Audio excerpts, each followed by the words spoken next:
Inirereklamo ang isang malalim na hukay sa isang liblib na lote sa Cebu City.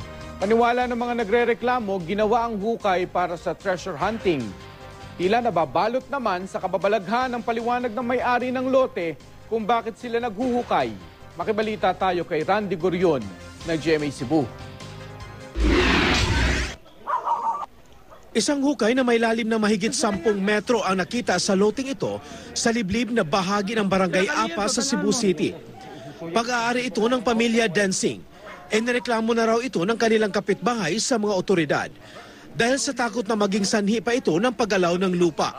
Umudako na gyud kayo ang lungag, moabot na nga to kay ang plano ani sangko dito pikasapa. Ang akong anak naintaw na kalinya dire. Simbakog muhugmak mulino gamay akong anak alaot ug ang mga katawan. Paniwala ng mga nagrereklamong kapitbahay, hinuhukay ito para sa pagti-treasure hunting. Pero itinanggi ito ng may-ari ng lote at iginiit na mas malalim ang kanilang layunin. Ang amo na jud diri kuya kana pag-ungkat sa mga kalag. Kalag? Ay?